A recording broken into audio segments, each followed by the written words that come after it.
recording to the cloud. This is a public webinar, so we will be popping it onto public domains afterwards. So just to let you know, absolutely fine if you want to stay, you know, without your picture on the screen. So that's absolutely fine. The Q&A at the end, more often than not, we tend to switch the record button off so that people are able to speak a lot more freely. So what we record is usually the main element of the public webinars. But just want to welcome everybody to today's webinar. And it is really, really interesting one today, because it's just, I've just gone kind of big. I've just gone straight to the kind of heart of the matter, which is practical guidance on humanizing transformation, right? Let's just get it all out there. Every week we kind of talk about something that is very, very, very specific and, you know, very deep. But today I want to be practical, and today I want to be quite generic as well as practical in terms of application. And it was interesting. We put out a poll survey in the week, and you might have seen me mention this on email yesterday, and it was this: is that I basically put out a poll and I said, is it time for us to ditch digital transformation and to think about humanizing it as our priority? You know, is it such that it doesn't matter what transformation we're on, it's the human aspect that we need to put front and center? And 70% of people said absolutely yes. 70% of people said absolutely yes. And those people that said absolutely no, interestingly enough, have come back to me and actually said, I want to justify no by saying the human is part of a more complex mix. And then I've continued a conversation with each and every one of them to move on to a point where they've actually gone, but actually at the end of the day, it is the human that is the most important element. So that's what today's all about. So that's kind of like the how I came up with sort of today's session. I think what's also interesting as well is that I have noticed, and I'm not sure whether you've noticed yourselves, but I have noticed that in more and more webinars that I am a part of, conferences that I'm speaking with, fellow speakers in conferences, the human element of transformation is becoming more and more prevalent in the top three priority focus areas. And what is lovely is I usually start with a quote, don't I? But what I want to do today is I want to start by just sharing a wee video, because this is amazing. So this is a conversation. This is an international conversation that is as part of a recent conference, talking about how should governments prepare for services in 2030 and beyond. And I'm just going to share a little snippet with us all.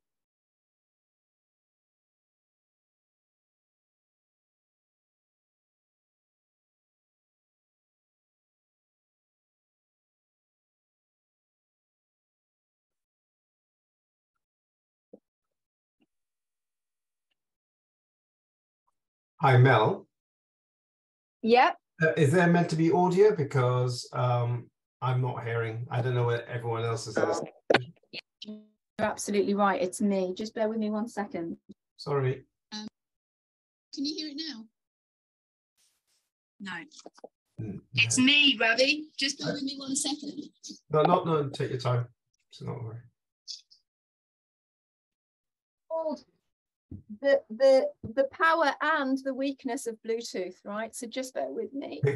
And what I will do is I will quickly switch my Bluetooth off and pop us back in, and hopefully we'll be able to hear now.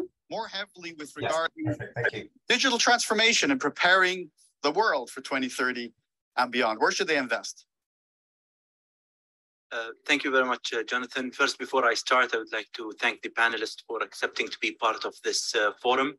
And I look forward to sharing knowledge with you guys and getting your knowledge to see how we can form the future of government services. To start with, when you say, where do we invest first? And I believe that we first need to invest in the human. We need to ensure that when we are moving forward towards a digital future, we don't forget our empathy behind. We need to make sure that when we design services, we designed it around the human, around our customers. Governments are still struggling to. Now, I know that sounds, oh, Mel, I mean, you know, seriously, but that is really important. And what's really important about that response is it goes on to deepen that. And there's a massive article from Boston Consulting Group talking about how they've gone out to talk to transformation leaders and CEOs about what is it that we should be focusing on, what is the single prioritization that we should be focusing on front and center of vision, strategy and application of transformation. And they're saying the human, but not the human in terms of design thinking in the end user. They're talking about humanity. They're talking about bringing humanity to all of our projects and programs. So bingo, what we are starting to see is we're starting to see that shift that we have been actively trying to build. There is an understanding, a groundswell, the conversation is starting to get out that any project and program that we're working on needs to have a humanity element to it, which is people, purpose and planet. So humanizing transformation is something that I just think is just about to start to enter into its golden time, which I just think is fantastic. So what I want to do today is very, very simply share with you some generic practical guidance on how you might start a project or start to shift a project that you're working on, a program that you're working on, towards being more humanity focused. That's what I want to do today. And the first thing that we want to do is we want to understand modern mindset. We want to understand modern mindset. I'm going to come back to this slide in a moment. I don't know how many of you have been exposed to mindset theory, but you know, mindset theory was a phrase coined in the 1970s as a result of huge amounts of data and research by Carol Dweck. And Carol Dweck said that mindset theory is, you know, is real, and essentially there are two main kind of mindset mindsets on the spectrum. And on that spectrum, we have what we can see here on the left-hand side and what we can see here on the right-hand side. And, you know, no points for what you might be able to understand that the left and the right are saying. You know, the left is saying growth mindset and the right is saying fixed mindset, right? And we come across this. We come across this in our daily practice, in our colleagues, in our transformation and project and program peers, in our leaders, in the end user. We come across these two mindsets all the time. You know, we have that growth mindset, we have that fixed mindset that's always present. But there's something that we need to be aware of that Carol Dweck herself wanted everybody to understand. When the world took on board this piece of research, the world took on board the two polar ends of the spectrum, the growth mindset and the fixed mindset. And the way the world addressed it and applied Carol Dweck's work was, let's identify who in our team is a fixed mindset and who in our team is a growth mindset, and we'll make decisions based on that. But that's incorrect. That is incorrect, because each and every one of us, when we look at these questions here, no matter how growth mindset we might think we are, can we say yes to what you can see on the screen in front of you here? Have we said something good or cool to pretend that we know something? Have we stayed quiet because we don't want to make a fool of ourselves? Have we given up on someone because we think they'll never get it? We've labeled them as a fixed mindset.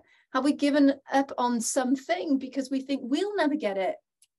Triggered our own fixed mindset. Have we not tried something because the challenge of the potential to fail is too great for us? Fixed mindset. Choosing an easy path to get somewhere or to look good. These are all areas where we can doesn't matter how growth mindset we might think we are, there are areas that are probably true in our experience ourselves. And what does this mean? It means, quite rightly, that it's not about whether we are a fixed or a growth mindset.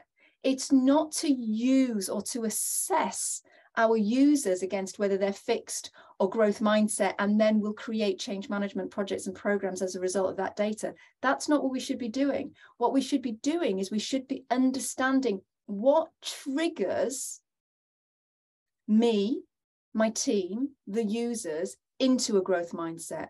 What triggers me, my team, the users of our project and program into a fixed mindset and growth mindset. So it's the triggers that we need to be focusing on, not the label of whether somebody is a growth or a fixed mindset, because we are both. Each and every one of us is both. But if we are able to build awareness of what triggers us into either a fixed or a growth mindset, number one, we can build habits to become more anti-fragile around going into fixed. And number two, we can start role modeling those habits that send us into a growth mindset, that support others around us, and role model leadership. Super important. And it's really, you know, only just last week when I was talking with a customer and starting to map out a big piece of work, the conversation came up where the leader said, you know, I've got too much fixed mindset within the team environment and I want to shift that. I want everybody on this in this department to have a growth mindset.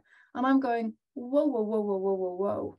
That's a generalization that can be really harmful and can send you down potentially paths that are just not relevant to the impact and success of your project and program. Let's think about a different way. Let's think about identifying triggers as opposed to labeling people based on the polar opposites of these mindsets.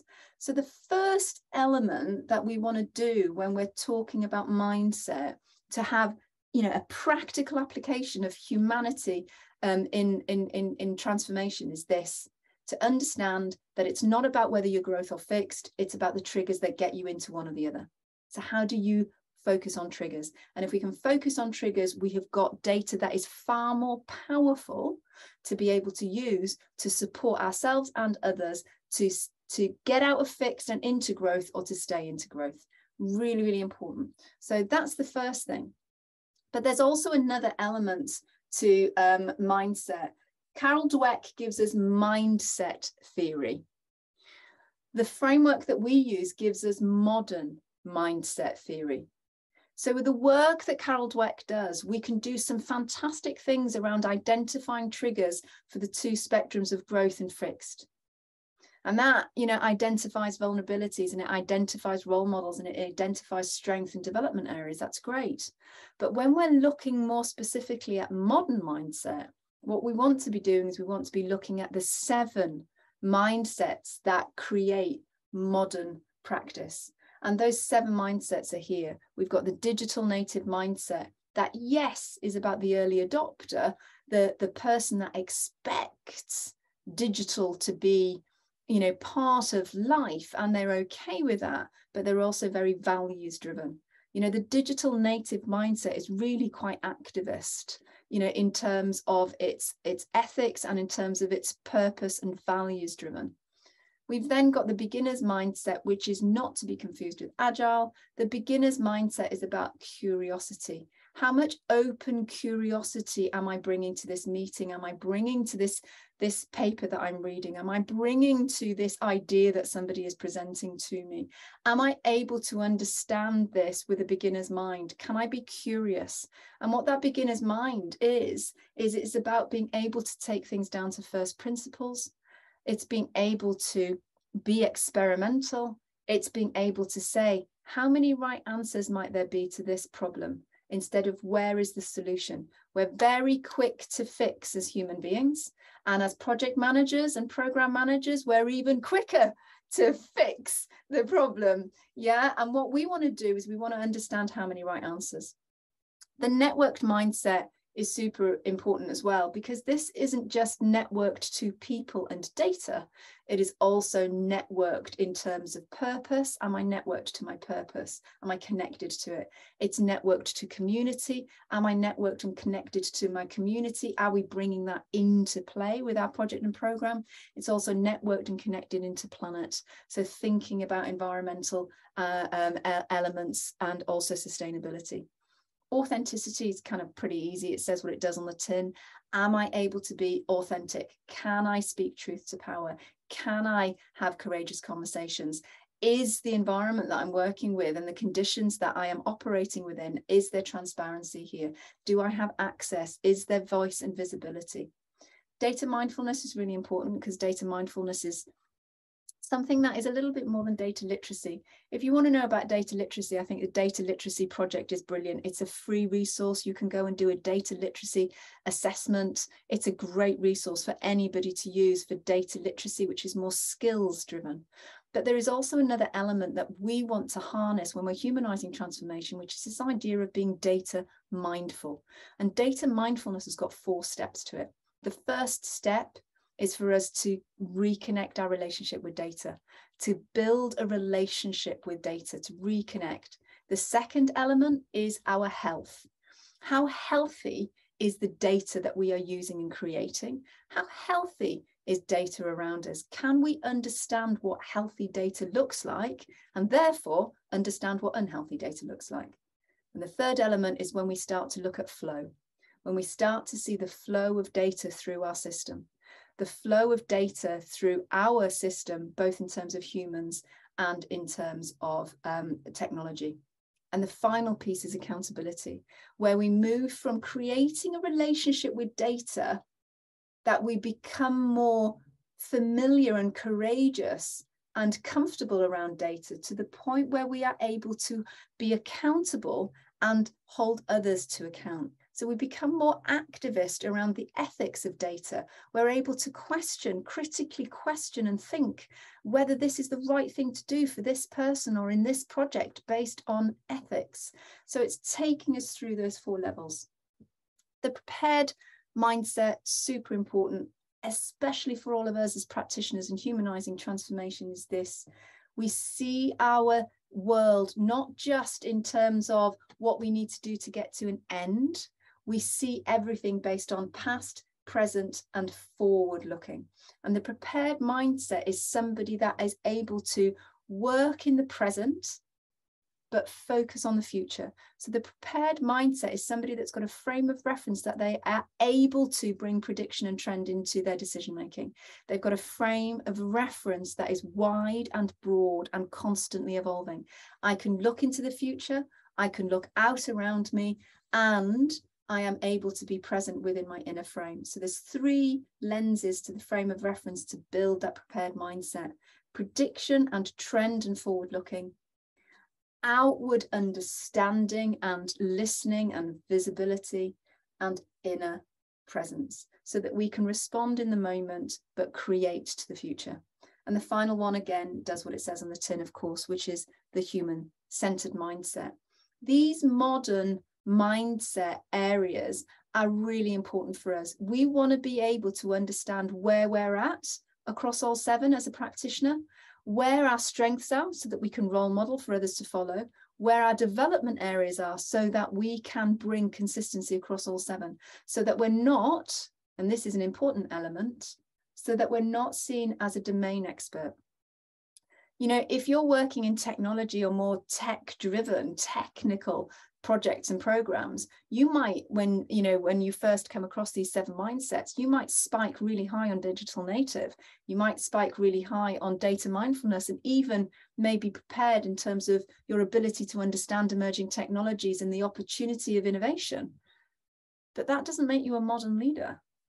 You've got spike in 3 of those 7. So what people will probably see in you is they will see a technically astute individual and not necessarily a holistic modern leader.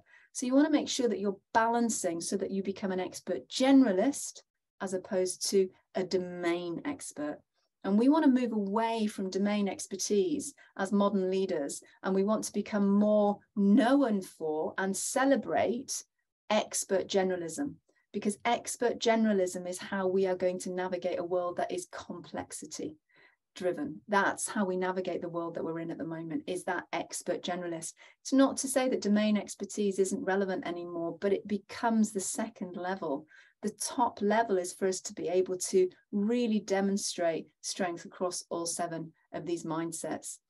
And when it comes to modern mindset theory, which is all about those 7 mindsets, the most practical application of your ability to bring modern mindset into play in your change and transformation is to get it across the leaders and the practitioners.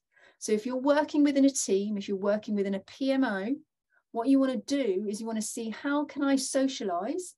How can I bring the concept of modern mindset theory into the daily practice of my team, my peers? How do I do that? The practitioners of change, because they are first movers, they are role models. Culture shifts by looking up, and we need to be the role models of this. And the second piece, of course, is the leaders. One of the most important elements that comes out of any assessment that we do in terms of the as-is situation when we go and work with a customer to help them humanize transformation, when we're looking at some of the biggest blockers, it will always be leadership mindset. I was only last week talking with a customer, sorry, not a customer, a partner organization of ours, and we're just about to sign our declaration of partnership. And this organization is a big international organization, and I was working with the global head of partnerships.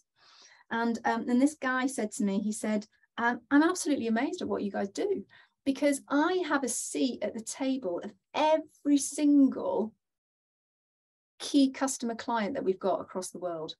And I can categorically say to you that in our project delivery, every single project delivery that is either stuck, challenged, and or difficult is based on a lack of modern mindset at a leadership level. He said, I can tell you now, I can map it, I can see it. You know, the leaders aren't participating, the leaders are not active. So getting modern mindset theory within your leaders, getting modern mindset theory within your peer group team, super, super, super important.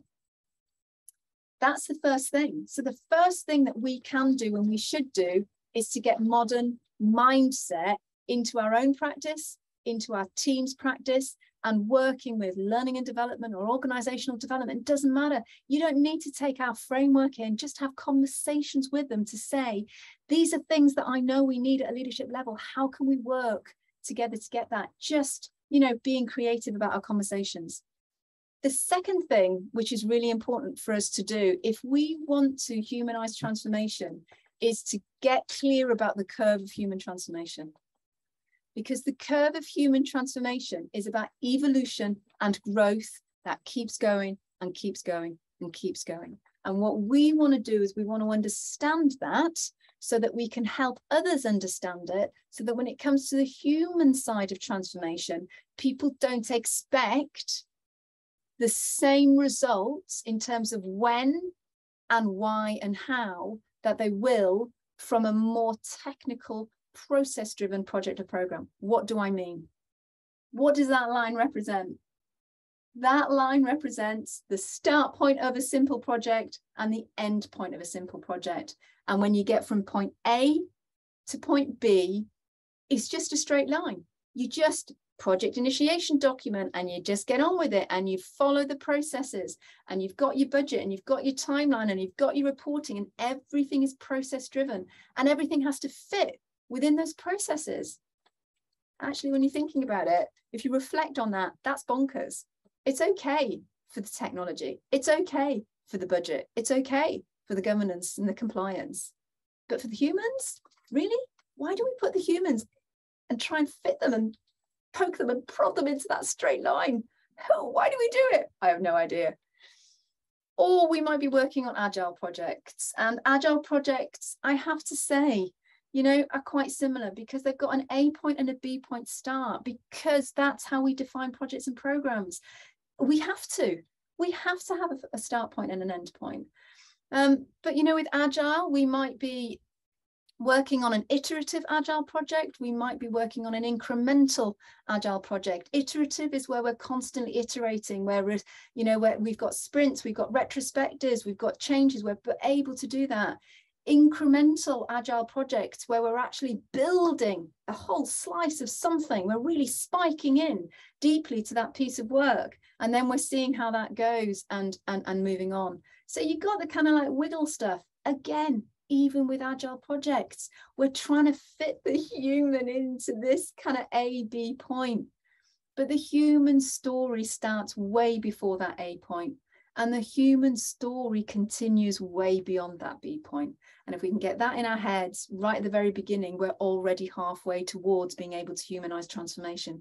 Because the questions that we come up with based on that understanding and that conversation we might have with our team are always going to increase the outcome and the impact. But what I do want to share with you is this: the irony, the absolute irony of humanized transformation is this. At the beginning, it feels like nothing's happening. I mean, like, seriously, if you go through the stages of human transformation, you will have traditional mindsets, the managers, the leaders, the PMO leader, the CEO going, Abby, where are your results? I can't see any change in the humans. What's going on here? You promised me change, and you promised me you change the humans. There's nothing happening. And then it gets into a real struggle, and you're thinking, oh my God. But we've got to understand that the curve of human transformation needs to go through change that is more internal driven. It's not externally visible, it's more internally visible. It's about internal, not external. And if we are able to do that and really dig deep into that, then we will get to a tipping point. And when we get to that tipping point, oh my giddy aunt, people being anti-fragile and courageous start being more external, start being more experimental, sharing ideas. And all of a sudden, that tipping point allows you to build a groundswell, because human transformation means your project and your program will become a people movement. And what we've seen in our experience is that you get to this place right about here, where you get to a point where the processes of the project and the program are continuing, but actually the humans get to a point where they're driving, they're leading, they're asking for the next technology, they're wanting more. Why? Because they are evolving and growing. The moment we stop evolving and stop growing, everything stops. And the reason why we're doing projects and programs around transformation, the reason why we want to bring new technologies into our organizational systems is because we want the human beings to evolve and grow. And it might be for profit, but it really is for people, planet, and purpose. And we want people to continually to grow, to self-sustain after the fact. So when we're thinking about this curve of human transformation, we can split it into very defined stages. The first stage is what we call the aware stage. And this is where we observe.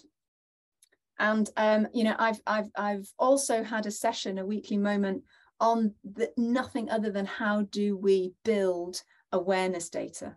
And awareness data, if you remember me saying, is something that we shouldn't ideally do just at the start of a project. What we should be able to do is to encourage our human systems to have ways and techniques of constantly observing, so that we have got a low level consistency of consciousness and awareness data coming through to us. So when we get awareness right, it's happening before the project and beyond the project. That's what's really important.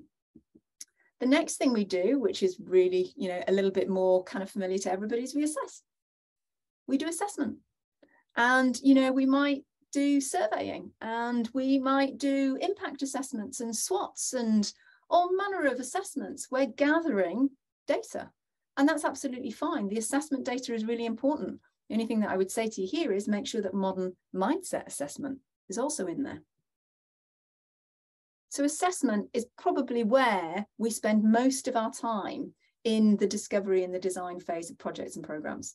We don't spend anywhere near as much time on awareness. We'll go straight into what data do we need to assess? What data do we need? And we go straight into assessment. After that, things start to change a little bit because we go into alignment. And alignment is where we bring the future into business as usual.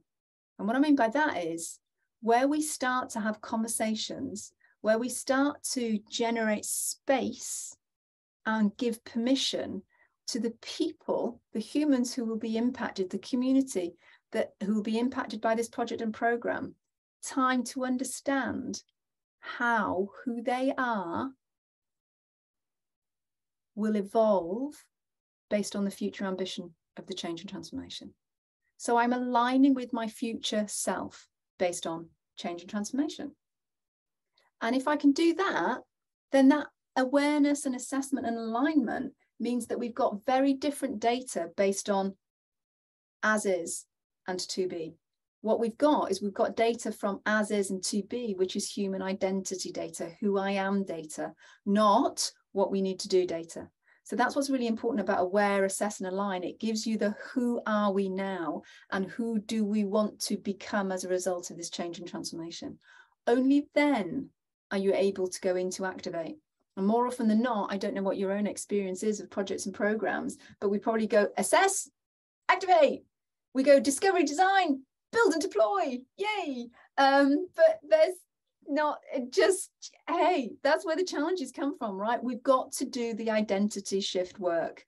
And then when we're in activation, what we might do is we might do some retrospectives, we might do some iteration, but more often than not, activate is where it's all at. These are the needs that we have. So talk to learning and development to make sure that we've got these skills in. So once we've got the tech in, then we can do some skills. We need some champions. We need some super users. We need to, get some workshops in, et cetera, to get people to understand what we're doing, what they need to do differently. No, that's not going to work. What we need to do is we need to make sure that by the time we've got to activate, we have a very clear picture of who we are now. And we have a very clear picture of who we are becoming as a result. That is human identity. It's who we are, not what we do. And for us, what happens after activate is we continue the journey. So it doesn't end there. It continues, because what we do then is when we're advancing, we are helping people to embed it into daily practice. So we're moving beyond just putting you on a program of skill. We're moving beyond just saying to you, this is what you need to do with this new technology. What we're doing is we're staying with you. We're creating environments where you are able to really embed it. And we're talking about things like habits. We're talking about how this becomes part of your practice, because the difference between activate and advance, that's the chasm. That's the chasm. If we stay in activation, we won't be crossing the chasm. If we want sustainable change from a human perspective, we have to cross the chasm. So we've got to think about, what does it mean to embed? What does it mean for this to become part of the norm of daily practice? Not just a skills-based thing, not just it's done now, this is what you need to do, get on with it. Really important. And then what we can do is we can then amplify. Because out of that advanced stage, what we do is we get to understand who the natural role models are. We get to understand, who the people that have got that propensity to step forward when everybody else wants to run in the opposite direction. We can see the role models. We can see the modern mindset really start to kick in. And what does that mean? It means that things like mentoring and coaching, it means that modern mindset can start to evolve and really grow out. Which brings us to the final stage of attraction. And attraction is really important, because what attraction does in the human curve of human transformation is it's that point where we start to attract others to be the best that they can be. So we start to help others be their true self, and to start thinking about pushing the boundaries of the new tech that's been in, or to start to think about how do we evolve to the next stage of this project and program. And that doesn't come from strategy. That doesn't come from phase 2 of our transformation strategy. That evolution, that sustainable, that expansion, that evolution and growth should come from the humans, not from the strategic document, not from the strategic narrative. It should come from the humans. That's the curve of human transformation that we go on. The one thing that I will say to you is that there are 3 things that are important for us to recognize. And the first thing is this: in alignment, we can build motivation. Because when we're in phase 3, what we're doing is we're giving people space and time to explore their future self. And when you can explore your future self and you've got congruence of your potential future self belonging in the strategy, belonging in the intention of the project and program, you're going to be more motivated to be involved. So motivation, real key driver of success. Activation, the cliff. I always call stage 4 the cliff. You've got a choice when you get to activation. You can either fly or you can just fall off the cliff. And a lot of us tend to fall off the cliff, and it's not through any fault of our own, but at Activate, if we're in projects and programs, more often than not, it's where we hand over to others to do their thing. But actually what we're doing is we're not handing off to others to do their thing. We're just allowing the users to fall off the cliff. So what we want to do is we want to just understand the advance and the amplify and the attract, so that we can get to that point of sustainability. We can get to that point where the humans are expanding the project and program. The project and program has now got a sustainable impact because it's part of evolution and growth. What a beautiful way to think about it. Instead of, yeah, job done, we're going to the pub tonight because we delivered that project on budget and on time. Okay, that is probably something to, crack open a bottle of Bollinger around, if we can really say that from the human systems perspective. So this sense of understanding the curve of human transformation is super important. A lot of the time what people say to me is, that amazing, Mel, actually, that's it, I've never thought about it like that. How do we go about doing it? And the key thing is, this is what you see here. I'm not going to go into any detail of this, but in order for us to create identity shift, to serve people through that curve of human transformation, what we do is we really need to understand start point, which is identity. We need to understand the future self, which is moonshot, and then activate, advance, amplify, and attract become what we call growth phases. So there is process. So you don't have to feel that this is completely devoid of process, but it's not the process that drives things. It's the human that drives things. And every 3 months, we help and support the humans to go through their own personal or team or departmental growth phases, using growth maps that help them to understand practice principles, help them to release old habits and to bring new habits into their daily practice, and to understand, what can I do consciously today to shift one tiny element of my practice towards my moonshot to support the success of this project and program. Really, really important. That's the simplicity of what we deliver when we're humanizing transformation. That kind of probably would be where I'd end, because if we can really get modern mindset theory understood, socialized for ourselves, for our team, and to get some of that work done at a leadership level, then that's great. If we're able then to work with understanding how we might be able to integrate some of that concept of identity shift, human, who I am and who I am becoming, they are the 2 main elements that we can use to practically start to, humanize our transformation. There's something else as well that I just wanted to share with you today, and it's not directly related, but it's emergent and it's really powerful. And, we've probably all seen the Peter Principle, and, we rise to our level of our incompetence. And, when I see that, I just think, oh, yeah. And also, why do we rise to the level of our incompetence? It's because of our hierarchical systems, isn't it? It's because of our hierarchical systems, but also there's something that people don't also necessarily recognize. It's also because of the echo chambers. It's echo chambers, like for like. I like you, you're like me, I'm going to promote you. you know, there's kind of, you know, it's like, oh God, he's very different. He might challenge who I am and my own status. I'm not going to go down that track, you know. So there's some stuff going on here that I think is a little bit kind of broader than the pure understanding of the Peter Principle, which is, of course, diversity.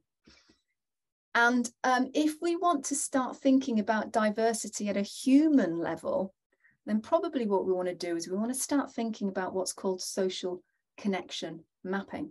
I don't know how many of you might have heard of this, or how many of you may even have used some techniques or technologies that you know, support social connection mapping, but it is relatively nascent. It's relatively emergent in terms of a technique that we can use within our change and transformation areas.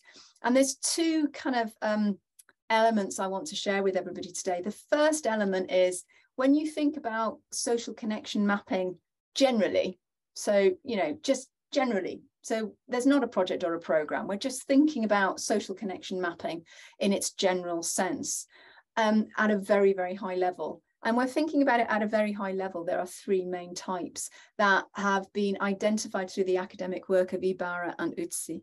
And they identified in their research that there are essentially three main types of networks that we kind of engage with in our professional life. You know, there is the personal networks, there are the operational networks, and there are the strategic networks. So there's three main networks that we need, that, you know, around us, that should be healthy, that we should be nurturing and feeding, that will support us in our own personal kind of, you know, journey of being the best that we can be. The personal, the operational, and the strategic networks. So that's a little bit kind of generic and personal.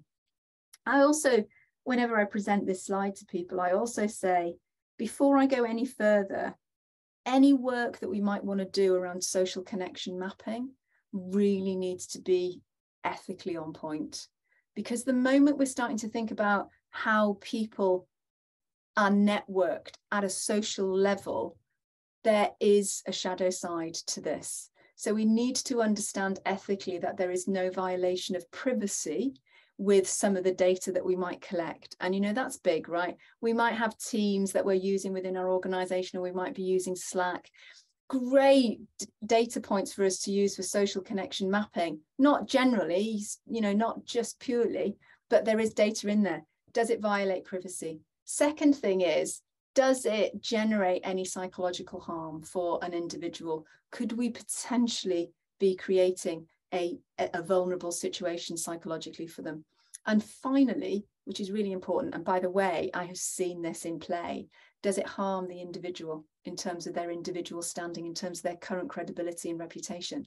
I have seen organizations use social connection mapping without any ethical consideration.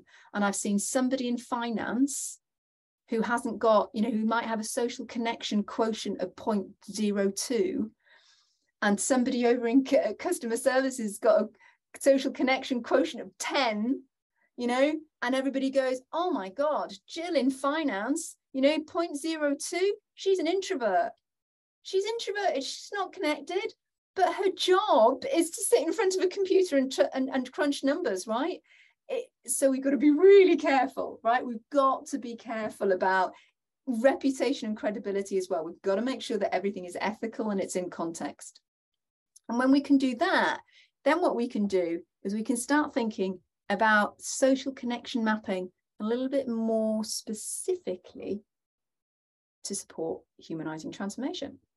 And to do that, there are 6 types of network that we probably want to start looking at and mapping.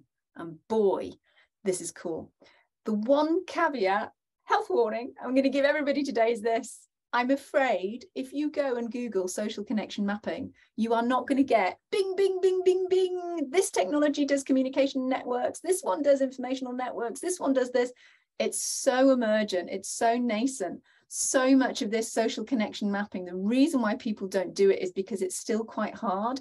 It's not impossible, it's possible. We just need to be creative. We need to work with what we've got, and you know, be open to investing a little bit of technology investment, but we can do this.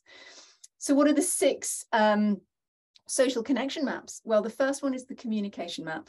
And this is essentially, you know, what's happening in the water cooler moment. So already in a hybrid world, this is not that easy for us to map, but there's ways that we can do it. So you want to understand who's connecting, you know, when do they connect? What are they saying? What are the water cooler moments physically? What are the water cooler moments virtually? You know, there's one particular meeting that I have with a customer every single week, and 5 minutes before the meeting starts, we're always online. It's an unspoken, we just have a chat. Nobody else turns up until the hour, but we have a chat. That's a water cooler moment. We talk about everything. We have influenced so many decisions when it comes to the human side of transformation within that client base, right? That's a digital water cooler moment. So we want to think about the communication network. Where are the informal conversations, the patterns of interaction that are happening within the organization? Which brings me to the second one, which is the information network. And the information network is very similar, as is number 4, the knowledge network, and 5, the assets network, very similar to data mindfulness. So how is the flow of information, you know? And it's really, really interesting, because the information network is like, where do people go for the answers? And where people go for the answers isn't necessarily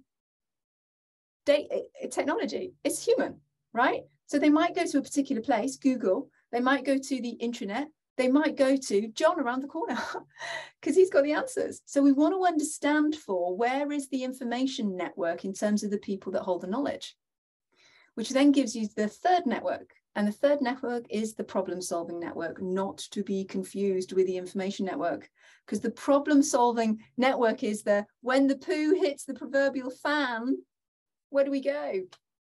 I was talking with a customer last week. We were having afternoon tea, and she leads quite a diverse, quite a broad team. And we were chit-chatting about this and the other. We were actually talking about succession planning and legacy. And what was interesting is part of the conversation started talking about when things go wrong. And when things go wrong, what is really interesting is she said, everybody goes to this one person. When there's a problem, when there's a challenge, everybody goes to this this one individual. They always go there. And it's not that they've got the answer. It's not that they're the information hub. They're not the information hub, but they give empathy. They help them break it down. They're an informal coach. Everybody goes to him. So who is the problem-solving network? Then we've got the knowledge network. And, you know, this is very interesting, again, because it's that who generally has the knowledge, the competence, the capability, the skill. We did a knowledge network map for a local authority a few years ago, and it was part of transformation. And it was really amazing because the director of transformation, when we had a look at the map, and it went across technology, customer service, there were 4 different areas that we did knowledge network mapping.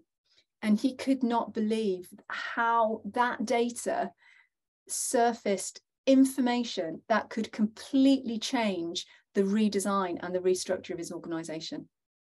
You know, customer service individuals that got skill in, you know, Python development and so on and so forth, skills that they'd invested in their own right.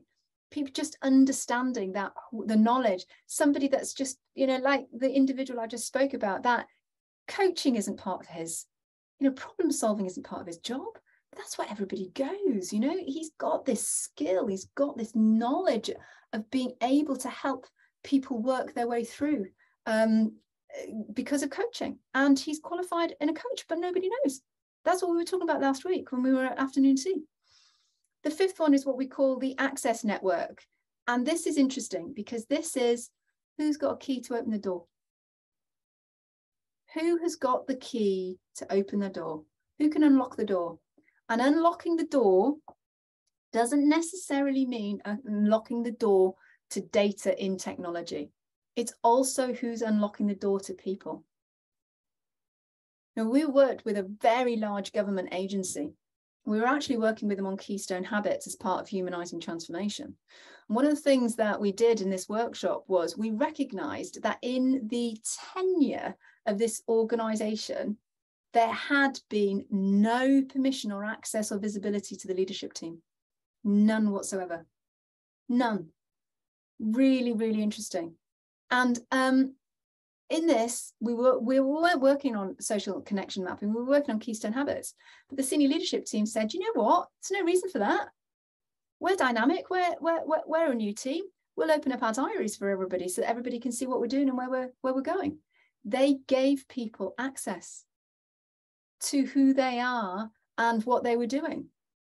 They opened the door. They unlocked the key.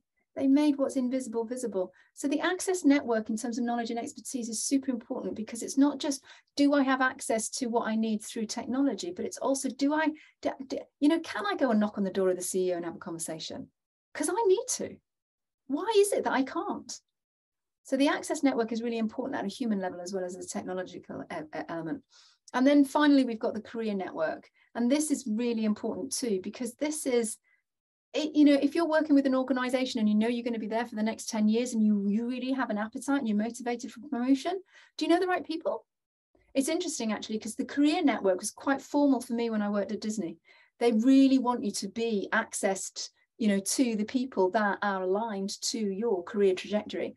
And that's something that you work through on your performance management and your performance management mapping. But we don't do this on a general basis, but we need to understand that this is really important part of a parcel of humanizing transformation as well, because it's part of people understanding their future self. If I understand who I am becoming as a result of this change and transformation, how do I get there from a career perspective? Because I might want to be a program director, but at the moment I'm a business analyst. How do I map my career? Who do I need? What is my career network in order for me to get there? So it's really important. So these are the 6 kind of social maps, networks that we want to create. As always, public webinar. I won't go into this too much today because you can you've heard this before, Ravi, and I know that you and Mo have been here on numerous ones, but just to let everybody know that this session, these weekly moments are an opportunity for you to understand a little bit about the Dillon Way framework. And the Dillon Way framework is a framework for humanizing transformation. So it allows us to bring the human, the planet, and purpose into play within our change and transformation. And that's what's really important. And that is also a professional certification that we provide to mentors and coaches or to operational change practitioners. I always give the opportunity for everybody to come and just spend an hour with me. And it's not anything to do with selling that. What it is just giving you a mentor and coaching opportunity to understand where you are now, where you want to be, and potentially how you can get there. And that's those strategy sessions that I am on. So very, very briefly in summary of today, we do need to get familiar with modern mindset theory. We really do. There is mindset theory, which is established since the 70s, and that's Carol Dweck. Understand that that's about triggers. It's not about whether you are one or the other, but equally understand about modern mindset theory and look at those 7 mindsets. Think about them in your own practice, socialize them across your team, work with leaders, not just with the practitioners. Start thinking about how you can use the curve of identity shift, the curve of human transformation in your projects and programs. Where do you think there might be a gap at the moment? Even if you're in Activate at a process level, you can still go back and do some awareness work. You can still do aware, assess, and align to bring the human identity in congruence and in alignment with your change and transformation. You also want to make sure that you set your own path. You really want to set your own path. Every single one of us as a change practitioner is a participant in the change project or program. We will be changed as a result of whatever project and program we work on. So we need to understand the path that we are on as well, so that we can better help others to do the same. and starting to recognize that human social connection landscape, those networks, start being able to think about some techniques that allow us to not just look at the organizational chart that is a PowerPoint slide, but to really start to be able to visualize the different human social networks, connection networks, and how they might be able to accelerate our ability to succeed in this transformation. But first and foremost, everything that I've said today, if you want a humanized transformation, it is you got to go in first. You've got to go inside yourself. We have got to be the role models. We have got to be the first movers. It is so incredibly important. And I have 2 banana skins for us today. And the first banana skin is this: don't think it's somebody else's job. You know, modern mindset theory, human identity shift, social connection mapping, those 3 techniques, they are not OD's job. They are not that person there's job. Thinking that it's somebody else's job and not our own collective job is really important. And underestimating our own power for changing others, for allowing others the permission to change themselves. If we're already changing ourselves and they can see that, is so incredibly important. So today what I wanted to do is just finalize today's session just with a kind of moment of reflection for us all, really. And this is something that we do a lot when we do lunch, learn and leads with organizations. We do short, sharp kind of, you know, mini programs of 4 episodes with customers. And at the end of each episode, we always have what we call is, you know, how can you ace this? So how can you ace what you've just heard? How can you ace what you've just thought about? How can you ace what you've just discussed? And you can ace something in 3 ways. You can take a minute action, you can make a minute connection, or you can explore a minute unknown. So take action, make a connection, or explore something tiny as a result of today, and you are shifting. You are actually moving, and that's all you need to be considering. There we go. I have pulverized an hour through chatting today, but I wasn't going to put the bonus in, and I'm really pleased that I put that bonus element in about social connection mapping, because it is so incredibly important and so emergent, so relatively new. I think the next 18 months we're going to see a lot of technologies that come on the market that help and understand that, because, you know, it's one thing to gather the data, but you also need to be able to visualize the data as well. So I think data visualization techniques in AI are going to really support social connection mapping. If anybody wants to become a millionaire, then my advice is build a product that does one of those network mapping elements, and you'll be as right as rain. What can I say? Thank you so much for joining today. Ravi, thank you for staying with us all the way through to the end of today's session. And you, Mo, I know that Emma dropped off. Small group of us today, really intimate group of us today, but great all the same. I hope that you are able to ace today, that you are able to take a tiny action, make a tiny connection, or explore a tiny unknown as a result of today's session, because what that means for me is it means that you're moving, and that is so incredibly important. So have a fantastic day. I hope to see you next week, and we'll be sending out the replay to everybody on email. So take care, and have a great week. Thanks, Mel. Thanks for a great session. Thank you. Bye. Bye. Bye.